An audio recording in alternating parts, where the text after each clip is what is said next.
Hi అండి, welcome to Manasa creatives. నేను మీ మానస.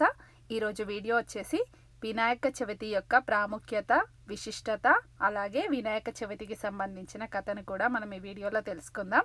దయచేసి వీడియోని చివరి వరకు చూడండి. వీడియో మీకు నచ్చినట్లయితే ప్లీజ్ లైక్ చేయండి, షేర్ చేయండి, అలాగే నా ఛానల్ని తప్పకుండా సబ్స్క్రైబ్ చేసుకోండి. ఇప్పుడు మనం వీడియోలోకి వెళ్ళిపోదాం.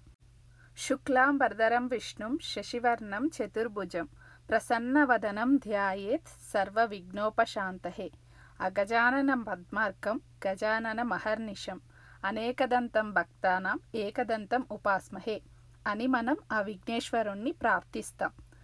వినాయకుడిని విఘ్న నాయకుడిగా, శుభములను కలిగించేవాడిగా పరిగణిస్తారు. ఇప్పుడు మనం కథలోకి వెళ్ళిపోదాం. ఒకానొకప్పుడు గజాసురుడు ఏనుగు రూపంలో ఉన్న రాక్షసుడు ఉండేవాడు. పరమశివుడి గురించి తీవ్ర తపస్సు చేయటం ప్రారంభించాడు. అతని తపస్సుకు మెచ్చి పరమేశ్వరుడు ప్రత్యక్షమై ఏం వరం కావాలో కోరుకో అన్నాడు. అప్పుడు గజాసురుడు, స్వామి, మీరు ఎప్పుడూ నా ఉదరం లోపలే ఉండాలి అని కోరుకున్నాడు. ఆ పరమేశ్వరుడు అతని కోరిక తీర్చడం కోసం గజాసురుడి పొట్ట లోపలికి ప్రవేశించి అక్కడే ఉండటం మొదలుపెట్టాడు.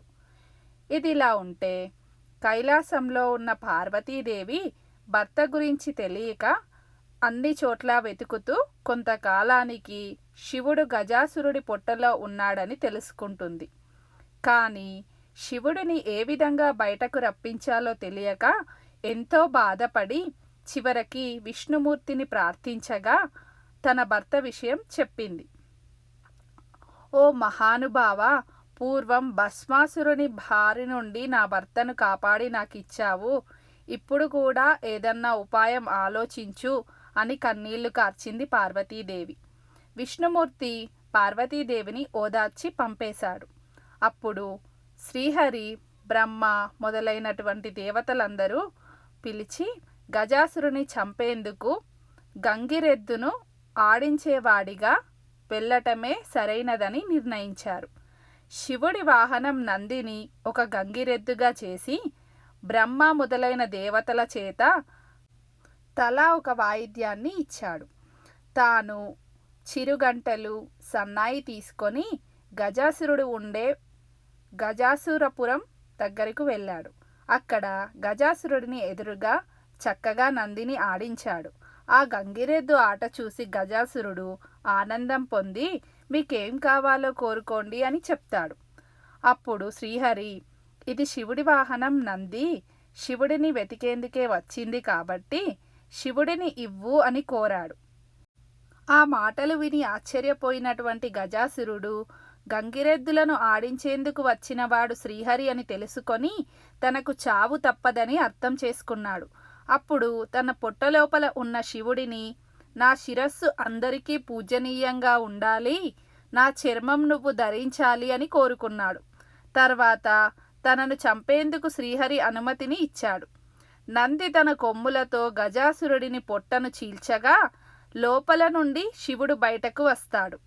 శ్రీహరి శివునితో చెడ్డవారికి ఇలాంటి వరాలు ఇవ్వకూడదు, ఇస్తే పాముకు పాలు పోసినట్లే అవుతుంది అని చెబుతాడు. తరువాత బ్రహ్మ ఇతర దేవతలు వీడ్కోలు పలికి తాను కూడా వైకుంఠానికి వెళ్ళిపోతాడు. శివుడు కైలాసానికి వెళ్తాడు. కైలాసంలో ఉన్నటువంటి పార్వతీదేవి శివుడు వస్తున్నాడన్న వార్త విని తలస్నానం చేయాలని నిర్ణయించుకొని నలుగుపిండితో ఒక పిల్లవాడిని తయారు చేస్తుంది.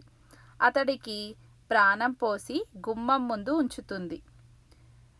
శివుడు లోపలికి వస్తుండగా గుమ్మంలో ఉన్న పిల్లవాడు అడ్డు చెప్తాడు. కోపం తెచ్చుకున్న శివుడు త్రిశూలంతో ఆ బాలుడిని కంఠం నరికేస్తాడు. లోపలికి వెళ్ళిన తర్వాత పార్వతీదేవి ఎదురు వచ్చి కూర్చోబెట్టి మాట్లాడుతుండగా గుమ్మంలో ఉన్న పిల్లవాడి ప్రసక్తి వస్తుంది. అప్పుడు శివుడు తాను చేసిన పనికి బాధపడి తాను తీసుకువచ్చిన గజాసురుని శిరస్సుని ఆ బాలుడికి అతికించి ప్రాణం పోశాడు. అతనికి గజాననుడు అని పేరు పెట్టి పెంచుకోవడం ప్రారంభించాడు. గజాననుడు కూడా భక్తితో తల్లిదండ్రులకు సేవలు చేయసాగాడు. ఆన్యేంద్రుడు అనే ఎలుకను వాహనంగా చేసుకొని తిరగటం మొదలుపెట్టాడు. కొంతకాలానికి పార్వతీదేవి పరమేశ్వరులకు కుమారస్వామి పుడతాడు. అతడు మహావీరుడు. నెమలి అతని వాహనము. ఒకరోజు దేవతలు, మునులు, మానవులు పరమేశ్వరుని సేవించి విఘ్నములకు ఒక అధిపతిని ఇవ్వండి అని కోరుతారు. తాను పెద్దవాడు కాబట్టి ఆ నాయకత్వ పదవిని తనకే ఉండాలని గజాననుడు కోరాడు. గజాననుడు పొట్టిగా ఉంటాడు. తగిన అర్హతలు లేవు కాబట్టి ఆధిపత్యం తనకే ఇవ్వాలని కుమారస్వామి తండ్రిని కోరాడు. శివుడు వారితో, మీరు ఎవరు ఈ ముల్లోకాల్లోని పుణ్యనదుల్లో స్నానం చేసి ముందుగా నా దగ్గరికి వస్తారో వారికి ఆ ఆధిపత్యం ఇస్తానని చెప్తాడు. కుమారస్వామి తన నెమలి వాహనం మీద ఎక్కి వేగంగా ముల్లోకాలు తిరగటానికి వెళ్ళిపోయాడు. గజాననుడు మాత్రం బాధపడుతూ తండ్రి దగ్గరికి వెళ్ళి నమస్కరించి, అయ్యా, నా గురించి తెలిసి కూడా ఈ విధంగా చెప్పటం మీకు సరైనదేనా? మీ పాదసేవకుడిని నా యందు దయచూసి తగిన ఉపాయం చెప్పండి అని కోరతాడు. శివుడు నారాయణ మంత్రం జపిస్తూ 3 సార్లు మా చుట్టూ ప్రదక్షిణ చేయాలి అని, ఇది అన్ని తీర్థాలలో తిరిగిన స్నాన ఫలితాన్ని ఇస్తుంది అని చెప్తాడు. వినాయకుడు అదే విధంగా చేశాడు. ఆ మంత్ర ప్రభావం వల్ల గంగానదిలో స్నానమాడుతుండేందుకు వెళ్ళినటువంటి కుమారస్వామికి తనకంటే ముందుగానే గజాననుడు ఆ నదిలో స్నానమాడి తనకు ఎదురు వస్తున్నట్లు అనిపిస్తుంది. అతనికి 3,50,00,000 నదుల్లో కూడా తనకంటే ముందుగానే గజాననుడు స్నానం చేస్తున్నట్లు కనిపిస్తాడు. ఇది చూసి ఆశ్చర్యపోయి కైలాసానికి వెళ్ళి తండ్రి దగ్గరికి ఉన్నటువంటి అన్నను చూసి నమస్కరించి తన బలాన్ని తిట్టుకొని, తండ్రి, అన్నగారి మహిమ తెలవక ఈ విధంగా అన్నాను, క్షమించి ఆ ఆధిపత్యం అన్నగారికే ఇవ్వండి అని ప్రార్థించాడు. భాద్రపద శుద్ధ చతుర్థి రోజున పరమేశ్వరుడు గజాననుడికి విఘ్నాధిపత్యం ఇచ్చాడు. ఈరోజు అన్ని దేశముల వాళ్ళు విఘ్నేశ్వరుని తమ స్థాయిని బట్టి కుడుములు, మిగిలిన పిండి వంటలు, కొబ్బరికాయలు, పాలు, తేనె, అరటిపళ్ళు, పానకము, వడపప్పు మొదలైనవి సమర్పించి పూజిస్తారు. విఘ్నేశ్వరుడు సంతోషపడి కుడుములు తిని కొన్ని తన వాహనము ఆంధ్యుడిని ఇచ్చి కొన్ని చేతిలో పట్టుకొని నిదానంగా సూర్యాస్తమయం అవుతుండగా కైలాసానికి వెళ్తాడు. తల్లిదండ్రులకు నమస్కారం చేయబోగా పొట్ట భూమికి తగిలింది. కానీ చేతులు మాత్రం భూమి మీద ఆనలేదు. అతి కష్టం మీద చేతులు ఆంచినా నమస్కారం మాత్రం చేయలేకపోయాడు. ఈ విధంగా గణపతి కష్టాలు పడుతుండగా శివుడి తల మీద ఉన్న చంద్రుడి పగలబడి ఎగతాళిగా నవ్వాడు. రాజదృష్టి సోకితే రాళ్ళు కూడా అవుతాయి అన్న సామెత అనుసరించి వినాయకుడి పొట్ట పగిలి లోపల ఉన్న కుడుములు మొదలైనవి చుట్టుపక్కల దొర్లాయి. వెంటనే వినాయకుడు మరణించాడు.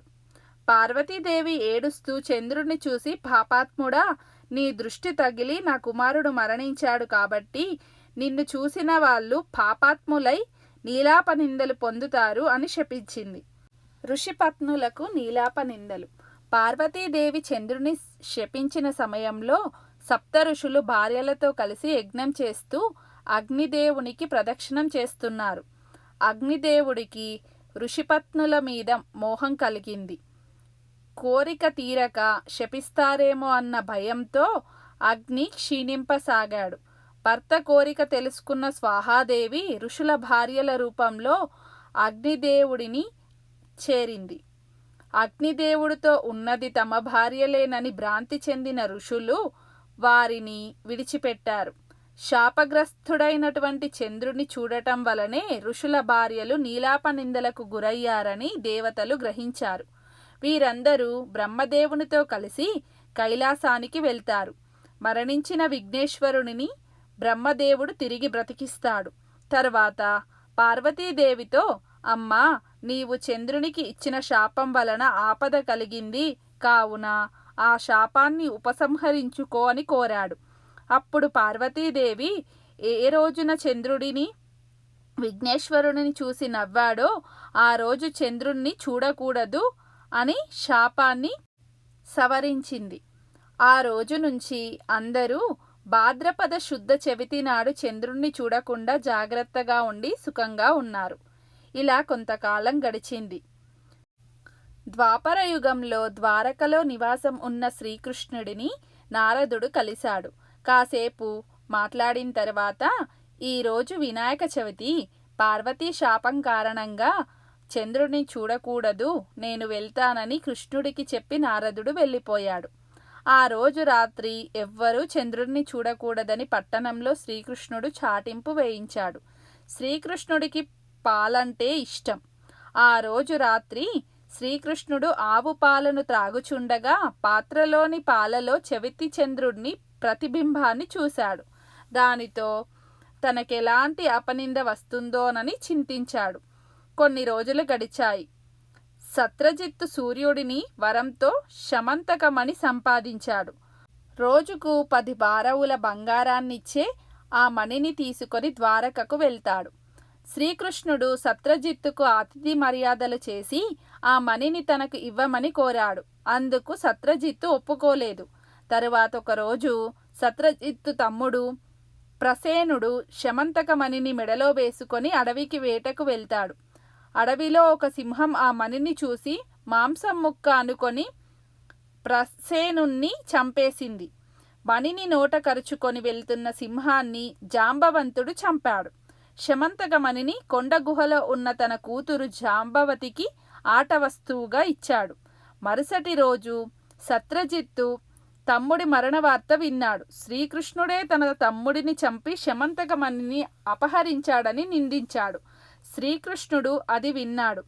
భాద్రపద శుద్ధ చవితి రోజు చంద్రబింబాన్ని చూసిన దోషం వల్ల తన మీద నింద పడిందనుకున్నాడు. శామంతకమణిని వెతుకుతూ అడవికి వెళ్తాడు. ఒకచోట ప్రసేనుని శవం కనిపించింది. అక్కడి నుంచి సింహం అడుగులు కనిపించాయి. వెతుకుతూ వెళ్తే ఆ పర్వత గుహలోకి ప్రవేశిస్తాడు. అందులో ఉన్న ఉయ్యాలకు కట్టిన మణిని చూసి దానిని తీసుకొని బయటకు రాసాగాడు. వెంటనే జాంబవతి పెద్దగా ఏడవసాగింది. కూతురి ఏడ్పు విని జాంబవంతుడు కోపంతో కృష్ణుడిపైకి యుద్ధానికి తలపెట్టాడు.